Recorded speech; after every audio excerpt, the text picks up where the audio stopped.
bàbá wa olówó òkèrè tí wọ́n ti sùn nínú Olúwa náà ni a ti wò ó, ṣùgbọ́n ìgbà tó wu Ọlọ́run nínú àánú rẹ̀ láti rí pé kí a rí èèyàn nípò bàbá àjọ ta láàbí síbẹ̀ tó sì wá dé àwọn náà. Mo gbàdúrà lórúkọ Jésù bí ẹ ti ń tukọ̀ ìjọ yìí kò ní yá mọ́ yín lọ́wọ́. Ọlọ́run tó sì bá yín tù ú kò ní fi yín sílẹ̀.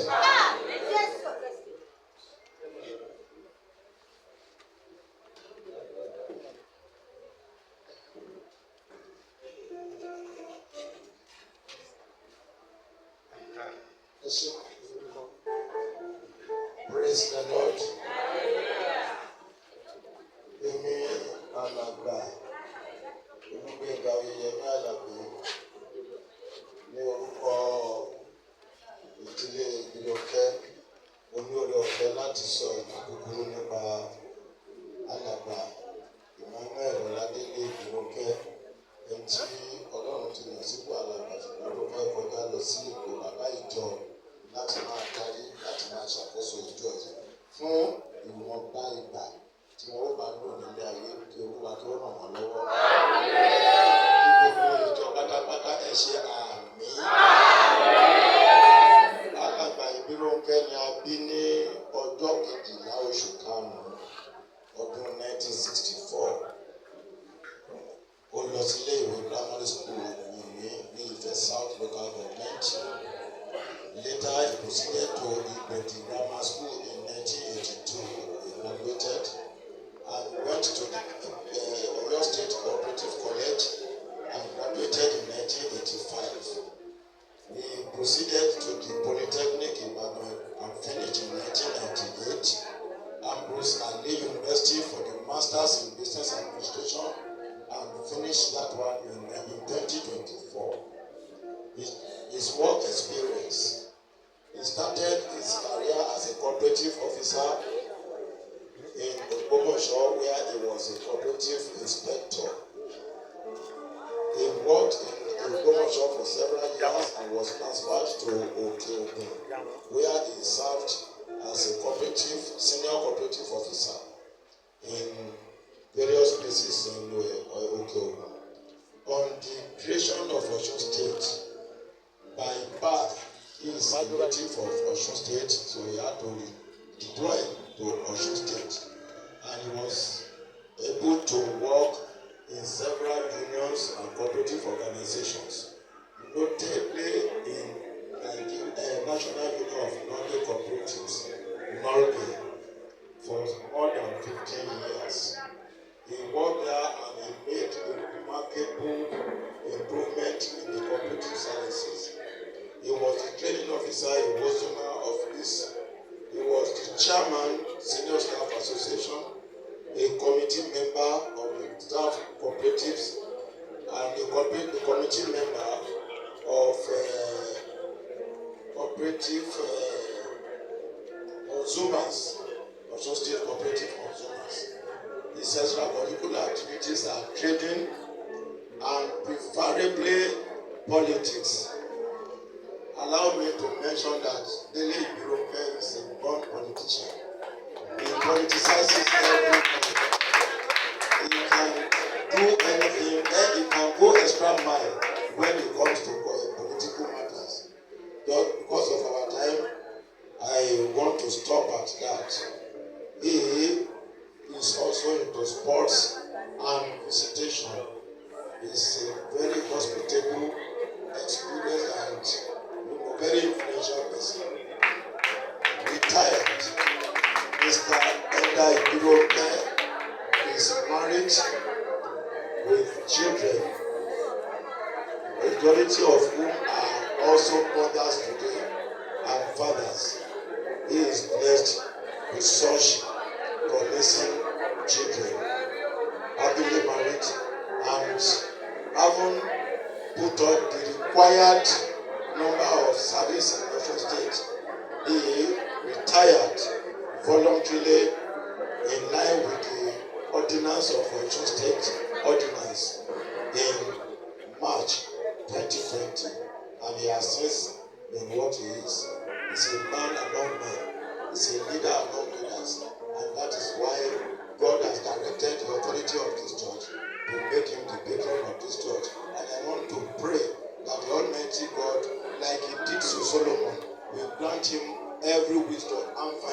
ability and enablement to carry the boat of this church to a successful one in Jesus' mighty name.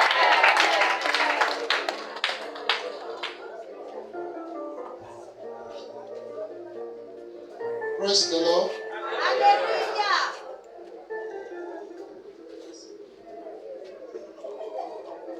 With the grace given to me by God and the authority of this mission, I hereby present my notable elder, loving man, to the authorities of the mission for the next action. Hallelujah. Hallelujah. Hallelujah. Ṣé gbogbo aládàmọ̀? Mọ̀ dáhùn. Ẹ kọjú sí ọ̀nà. Hallelujah. Hallelujah. Ẹ jẹ́ àyìn Jésù lógo. Èmi gangan náà pìrìsẹ́ńtì ẹ̀ fún mo dáhùn. Ọ̀rẹ́ mi kẹ́. Hallelujah. Ẹ yẹ kọjú sí.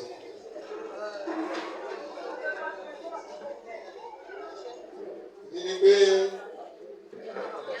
wọ́n ní bàbá àjọ tàbí ìyá ìjọ ó gbọ́dọ̀ jẹ́ ti adámọ̀ tí kì í ṣàlejò nítorí ọmọ àjọ ní kíkún omi kì í lérè pé ṣe é dá wọn mọ̀. Ẹ sọ bẹ́ẹ̀ lẹ́ẹ̀kan sí. Ẹ ṣàṣeyọrí. Ènìyàn kò lè rí ohunkóhun gbà bí kò sí àfi fún láti ọ̀dọ̀ Ọlọ́run wá. Àti Olúwa ti mọ̀ tẹ́lẹ̀ yóò sì yàn yóò sì pè yóò sì dá láre. A gbàgbọ́ pé ìmọ̀tẹ́lẹ̀ àti ìpínfúnni ẹ̀bùn Ọlọ́run ni a fi darí àwọn ìránṣẹ́ Ọlọ́run àti àwọn alàgbà ìjọ yìí láti yàn ọ́ gẹ́gẹ́ bí ẹni tí ó yẹ láti jẹ bàbá ìjọ rẹ̀. Bí Abraham ti ṣe jẹ́ bàbá fún gbogbo àwọn tí ó gbàgbọ́. Hallelujah. Nítòótọ́, kì í ṣe ohun tó rọrùn láti jẹ́ bàbá tàbí ìyá àwọn ọmọ àti láti dáhùn fún àìní wọn. Síbẹ̀, pẹ̀lú ìgbẹ́kẹ̀lé nínú Ọlọ́run, ẹni tó fi agbára fún àwọn tí kò ní ipá, ó dájú pé yóò ṣeé ṣe fún ọ títí òpin ẹ̀mí rẹ yóò sì wúlò fún iṣẹ́ náà. Yóò sì ṣe ìtẹ́wọ́gbà níwájú Ọlọ́run. Àmín. N kò lè ṣàìsọ iṣẹ́ tí a pè mí sí gẹ́gẹ́ bí bàbá àjọ láàrin ìjọ. Iṣẹ́ náà sì ni láti máa ran ìránṣẹ́ Ọlọ́run tí ó wà lórí ìjọ lọ́wọ́ nínú àwọn ohun tí ó bá fẹ́ ìrànwọ́ yín nínú ìjọ. Kí ìránṣẹ́ Ọlọ́run bá lè ní ààyè láti fi ara àti ọkàn rẹ̀ fún àdúrà àti iṣẹ́ ìránṣẹ́ ọ̀rọ̀ náà bí ó ti yẹ.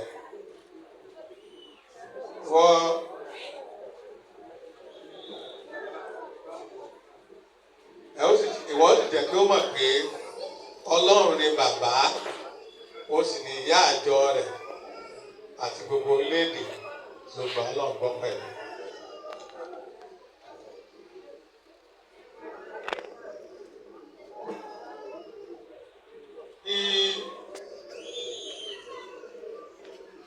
Kí ẹ̀sìn tó lè ṣe bí ó ti tọ́, ẹ láti kó sísìn nínú ìwà àgbà.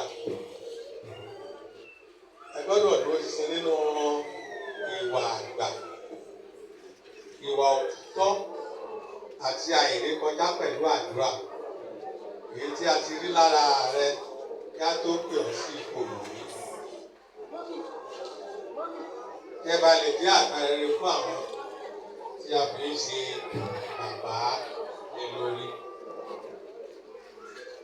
Ìmọ̀ yín pẹ̀lú ìránṣẹ́ Ọlọ́run tí a fi ń ṣe olùrànlọ́wọ́ fún gbọ́dọ̀ sí ọ̀kan lórí àwọn ètò àkóso àti ẹ̀kọ́ ọ̀rọ̀ Ọlọ́run tí ẹ fi ń gbọ́ ìjọ. Nítorí náà, bí ohun ìpè kò bá dájú, ta ni yóò múra fún ọ? sí ìjọ kò sọ yín di olùpàṣẹ o. Hallelujah. Ẹ̀jọ̀ kó má sí ariwo ẹ̀jọ̀.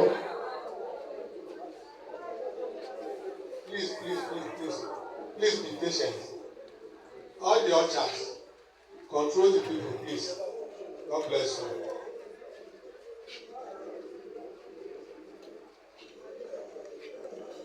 Pé a pè ọ́ ní bàbá ìjọ kò sọ yín di olùpàṣẹ lórí ìjọ tàbí ẹni tí ó rí ìjọ bí ohun ìní rẹ̀. Ẹni pé bàbá àjọ iṣẹ́ aláṣẹ ìjọ.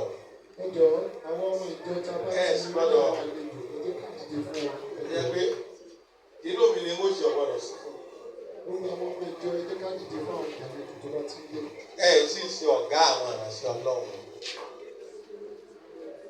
Òun bá wa ń bí ni gbogbo ìránṣẹ́ Ọlọ́run tó bá ti wá wọ́n bá jọ ń bẹ̀ tẹ́lẹ̀ náà ni. Ìjọ lọ́fíìsì ìránṣẹ́ Ọlọ́run ni akọ̀wé.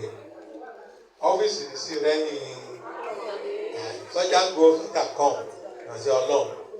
Ṣùgbọ́n tí wọ́n bá fẹ́ ní ìránṣẹ́ Ọlọ́run tó bá gbé wá ọba wa ń bí ni àwa lọ́gá ẹ̀yìn kọ́gà rẹ̀ ìránṣẹ́ Ọlọ́run darí ìjọ ẹ̀ gbọ́dọ̀ máa pàṣẹ ní àná lórí o. Ó ti pàtàkì o. Nínú òṣèlú níjọ́ ẹnìkan pè nìkan ó ní àtìkù tí bolóòjà lọ́wọ́ olókùn abẹ tí ó kọ àwọn bàbá tó bá dàgbà bí ló lè mọ tí mò ń sọ yìí. Hallelujah. Ìtọ́jú àwọn olóṣèlú ti dáhùn pé gbígbá bá dojú dé á sì wọ́n ní bí òṣìṣẹ́ sí àkọ́. Hallelujah.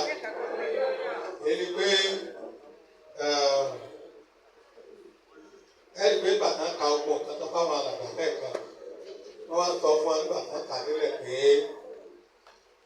gbogbo ń dá sọ fún wọn yìí o ètò bá ṣe lòdì sí níbẹ̀ èbó tó ṣe bẹ́ẹ̀ sì ló ṣe ìfisà o lórúkọ Jésù ogun ìjà tó ní ṣẹlẹ̀ sẹ́nikẹ́ni ní ṣìwà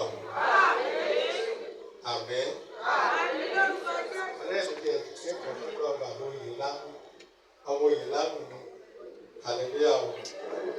Nítorí náà ẹ gbọ́dọ̀ dáhùn àwọn ìbéèrè pẹ̀lú òtítọ́ ọkàn gẹ́gẹ́ bí májẹ̀mú yín níwájú Olúwa.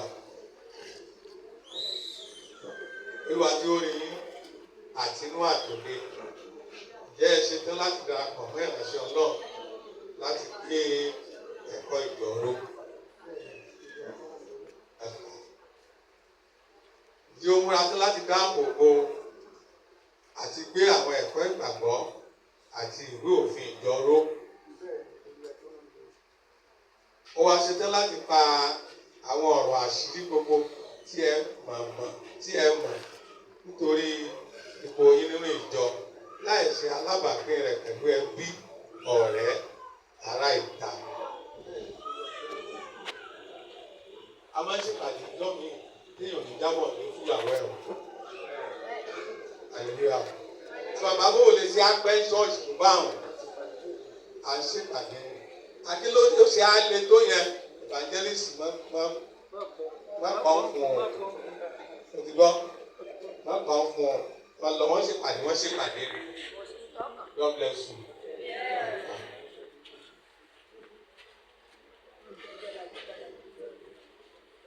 Gẹ́gẹ́ bí ọmọ orílẹ̀-èdè tí o ṣọ́ra láti máa mú ọ̀rọ̀ òṣèlú wọ inú ìjọ bóyá nípa ọ̀rọ̀ tàbí ìṣe.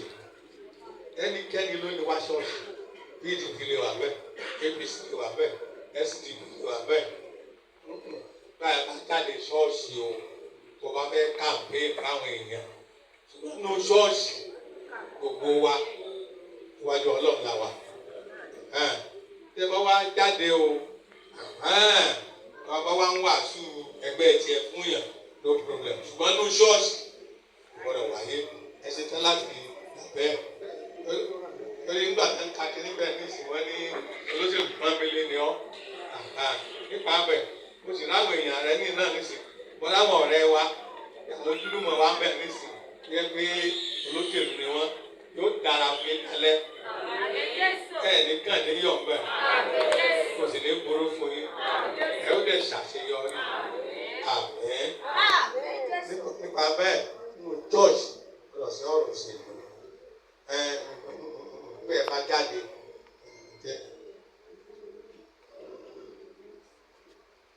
ṣé o ṣe tán láti dojú kọ ohunkóhun tí ó lè fa ìyapa nínú ìjọ?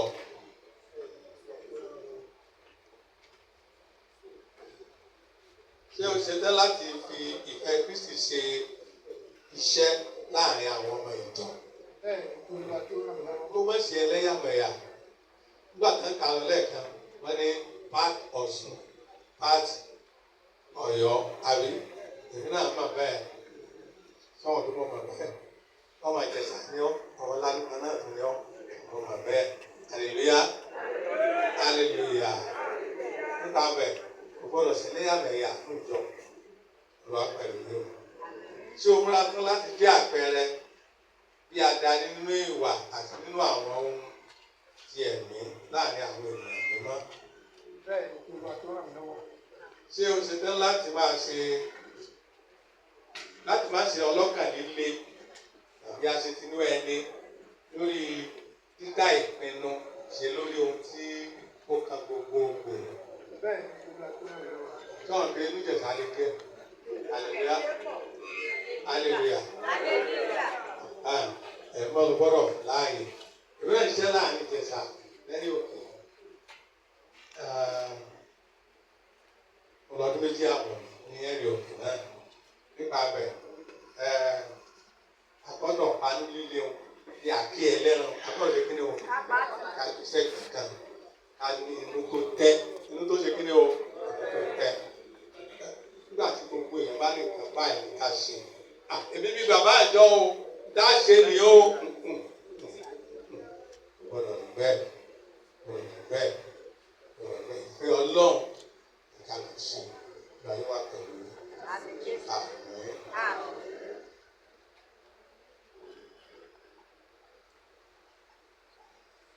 Ṣé o ṣe tán láti má ṣe àkóso ìjọ bí ohun ìní ara rẹ? Bẹ́ẹ̀ni, kí n bá tó ràn mí lọ́wọ́. Bí kò sí nínú ìrẹ̀lẹ̀ láì lo àṣẹ lórí ìpinnu tó kàn gbogbo ìgbà. Bẹ́ẹ̀ni, kí n bá tó ràn mí lọ́wọ́.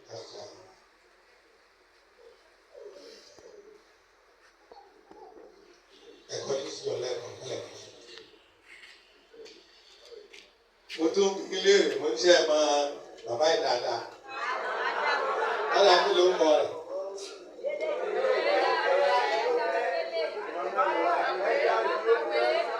Hallelujah. Ṣé ó tẹ́yìn lọ́rùn ká fi ṣe bàbá àjọ? Ẹ wí ní ìṣe o.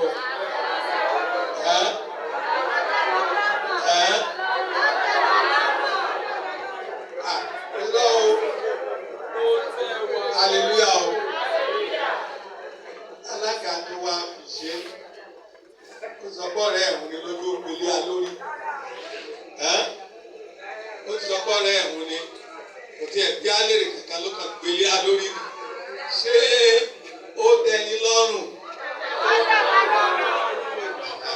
Ẹ̀yin lẹ sọ fún mi pé ẹ fẹ́ fi ṣe àbá àjọ ẹ wá rán láwùjọ sí mi àbí náà ní jẹ́ kí ọ̀pọ̀lọpọ̀ pìrìsẹ́ǹtì ẹ̀ ní ìsìn lójú mú mi ó sì pìrìsẹ́ǹtì ẹ̀ pé ẹ táwọn èèyàn ní bàbá àjọ rèé o ká fi ṣe ṣé ká fi ṣe yóò sì dára fún ẹ̀kọ́ sí ẹ̀kọ́.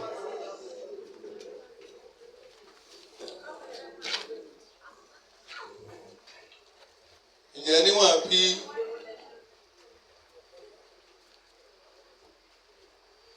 tí o ti fẹ́ tí ọkàn rẹ̀ ti múra fún ìpè yìí sí iṣẹ́ tí a bẹ̀rẹ̀ sí lónìí. Mo fi ìgbọ̀wọ́ lé lórí sọ ẹ̀dá ayé ìsìnrílí akátàmá ẹ̀dá Ọládélé àbí Emmanuel. Ọládélé Rónkẹ́ ó fi gbọ́ lórí lọ sí ipò bàbá àjọ ní CAC Òkè Àṣeyọrí ní gbogbo àti gbogbo tí ẹ̀ka àjọ ẹ̀ wà lọ́wọ́lọ́wọ́ torí kò bá yá ìjọ yìí àwọn ẹ̀ka rẹ̀ àwọn náà máa dàgbà wọ́n wá dàgbà wọ́n lè jẹ bàbá àjọ ṣùgbọ́n lọ́wọ́lọ́wọ́ ìwọ ni bàbá àjọ fún àtijọ́ yìí àti gbogbo ẹ̀ka rẹ̀ lọ́wọ́lọ́wọ́ ní òní ọjọ́ kejì oṣù kejì ọdún 2025 ní orúkọ ti bàbá àti ní ti ọmọ àti ní ti ẹ̀mí mímọ́ gbogbo ìyẹn ìdílé kàdúrà méje kí tó gbàdúrà fún fẹ́ àwọn.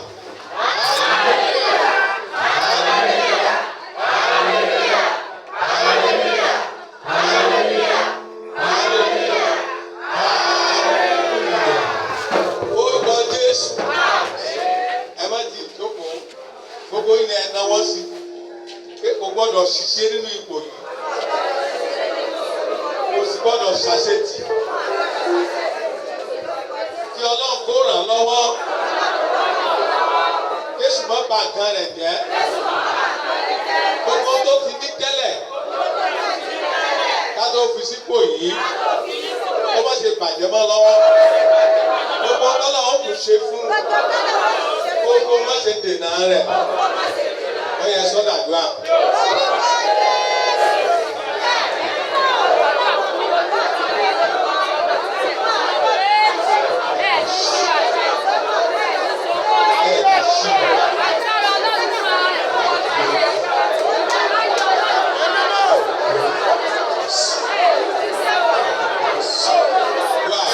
Jésù Olúwa wa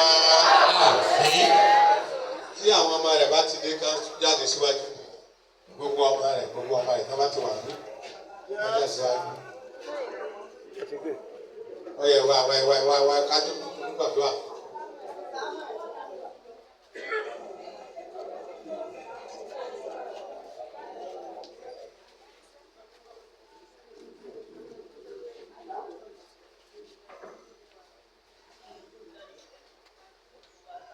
Ayérayé ìwà Ọlọ́run gba ọpẹ́ wa. Gba ìyìn wa. Ògo ni fọ́lọ́run lókè. Ògo ni fọ́lọ́run lókè. Ògo ni fọ́lọ́run lókè. Lórúkọ Bàbá Ọmọ àtẹ̀mí mímọ́ ipò tí a fi ọ́ sí lónìí kò ní hún ọ́. Kò ní ṣe lòdì mọ́. Kò ní ṣìwà mọ́. Kò ní ṣẹ̀ṣẹ̀ gbé. Kò ní gbọ́ báyìí. Kò ní gbọ́ bàbá. Kò ní gbọ́ ẹ̀mí òkú. Ẹ̀mí gígùn, àlàáfíà, ìlera pípé gbọ́ ìṣe ọlọ́sàn. Ọmọ kankan ò ní sọnù wọn lọ́wọ́. Ọmọ rẹ kankan ò ní sọnù wọn. Lórúkọ Olúwa pọ̀ ó bá ọ kalẹ̀. Àwọn ọmọ wọ̀nyí ó bá ọ kalẹ̀. Ó wà jẹ́ wọn máa dalẹ̀. Ó yàtọ̀ Jésù gbọ́n. Lójú ẹ̀mí rẹ gba ọmọ wọ̀nyí ká wọnú ìṣeré. Ẹ̀yin ọmọ wọ̀nyí ẹ wọnú ìṣeré. Àìrí ni mo ádámà tí mo rí ní kíkà rárá bá ṣàìkà. Ẹ wọnú ìṣeré. Kẹ̀dẹ̀ ṣàṣeyọrí. Arábìnrin kò ní burú fún ọ. Lórúkọ Jésù Kristi wọn náà ní ṣíwọ̀. Ẹ̀dọ́ wà lálẹ́ ṣe nínú ìjọ àwa ìyàwó bàbá àjọ ẹ̀mí burúkú ò ní wọnú. Ó ṣe àṣeyọrí. Yóò bẹ́ẹ̀ ní ṣe. Wọ́n ní bọ́lá lókè. Ilé epo tọ́lá ti ṣe fún ọ tẹ́lẹ̀ ò ní bàjẹ́. Ìtọ́lá ó tún ṣe ohunkóhun ò ní dènà. Ẹ ṣàṣeyọrí. Wọ́n ní bọ́lá lókè. Gbogbo ẹ̀yin Afẹ́nifẹ́re kò ní burú fún yín o. Ilé ò ní tán lé. Àkókò tí Rónkẹ́ jẹ bàbá àjọ yìí, ìjọ yìí ó tẹ̀síwájú. Ìjọ yìí ó tẹ̀síwájú. Ẹ máa jèrè ọkàn. Ẹ máa pọ̀ sí fún rere. Àwọn nǹkan rẹ̀ ńláńlá máa ń ṣẹlẹ̀ lójọ́ yìí. Ayé ẹnìkọ̀ọ̀kan yìí kó gbà ìyípadà. Èso ní bá nǹkan yín jẹ́. Mo wí mo sọ́bìrì ju bí kọ̀bíràn sí Ọlọ́run. mo dúró mo sọ mo ní mo lọ́dún méjì àpọ̀ nínú ìjọ yìí àwọn ènìyàn wọ̀nyí yóò dé bí ó gbà mí wọ̀ ní ara ó ní mí ara ò ní ní ẹnìkan náà lórí òkè yìí ẹ máa máa yọ̀ jọ́sìn títí Jésù yóò fi dé ẹ máa máa yọ̀ jọ́sìn bẹ̀rẹ̀ sí àṣeyọrí Jésù sí Olúwa wa. Praise the Lord. Hallelujah. Ẹ̀yin ọmọ àgbẹ̀ máa ń lọ. Bọ́lá ẹ̀ lọ. Ẹ̀dẹ́. Fẹ́ màmá.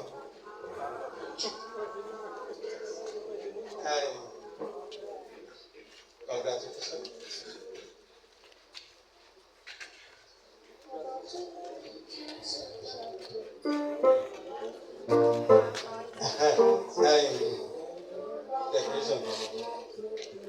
Praise the Lord. Ẹ̀yin akọrin mo fẹ́ kẹ́ bá mi kọrin bí mo bá ti ṣe tí mo fẹ́ ṣe.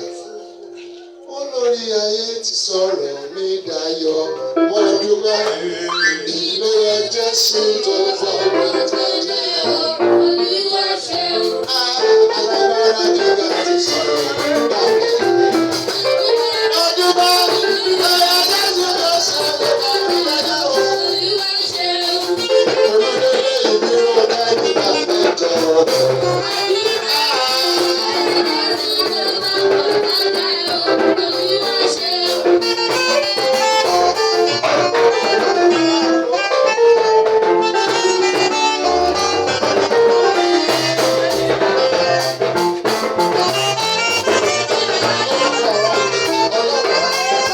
Àti àwọn aláṣẹ, àfi decoration fún yín.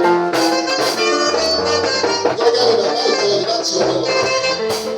Lórúkọ ọlọ́run ọ̀la, ọmọ àti ẹ̀mí.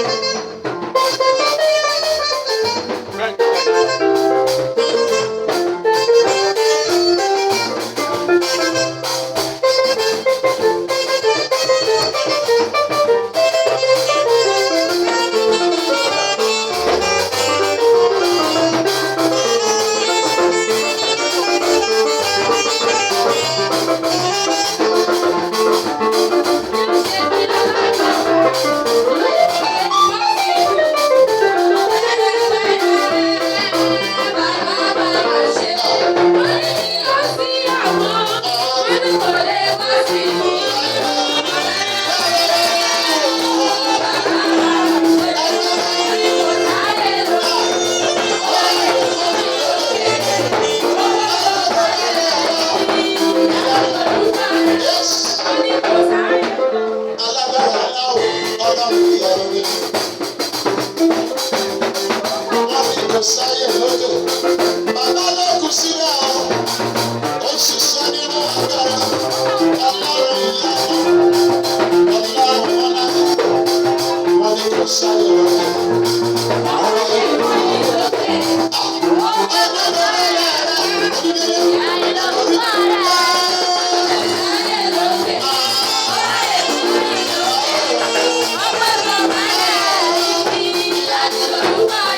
Àwọn alágbára nígbà tó sì tún jẹ́ tí kò ká kọ́dà. Orúkọ náà ni àwọn. Orúkọ náà ti sílẹ̀. Àwọn tó àwọn yọ̀. Ọlọ́run níwájú bàbá. Ìyá òjì yọ̀. Sọ̀rọ̀ orúkọ rẹ̀. Wọ́n ní kò sáyè lókè.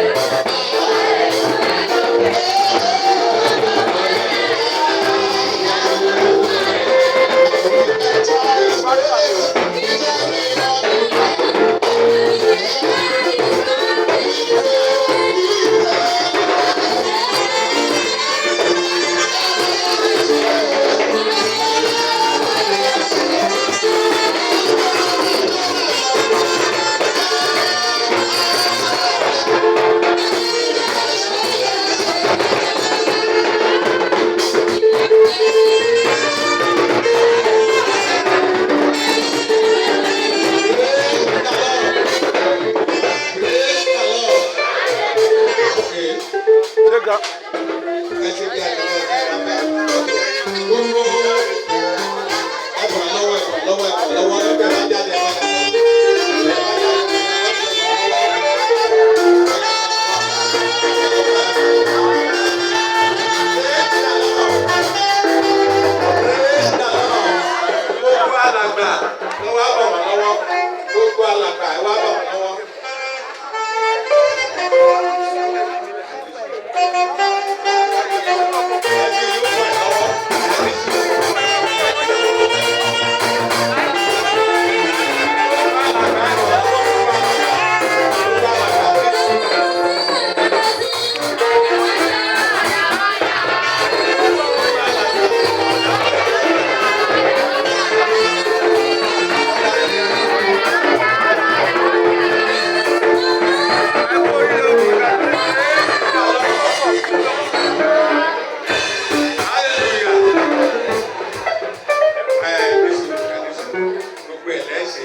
ẹ bá ti àbọ̀ lọ́wọ́ kẹ́ kú ọbẹ̀ ńgbà bá jáde lẹ́jọ́ máa yà fọ́tò ọ̀yá fún àmọ̀ bọ̀ lọ́wọ́.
àkókò ń bọ̀ tá a máa jó ṣùgbọ́n ẹ jẹ́ ká àwọn ètò tó yẹ ká ṣe ẹ jẹ́ ká máa bá bọ̀ ní wẹ́rẹ́wẹ́rẹ́ ẹ ò kó máa dá fún mi lójú ẹ.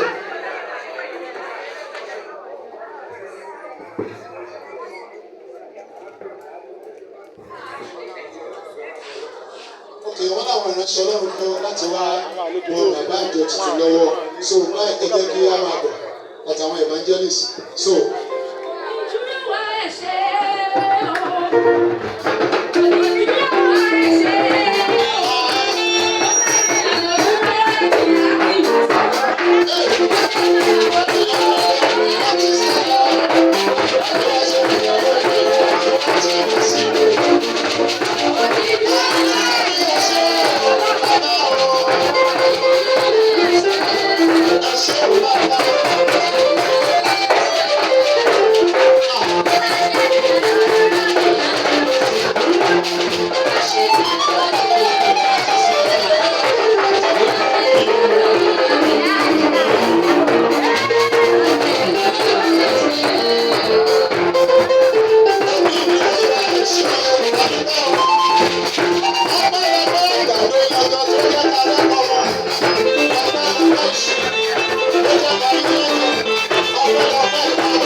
Hallelujah.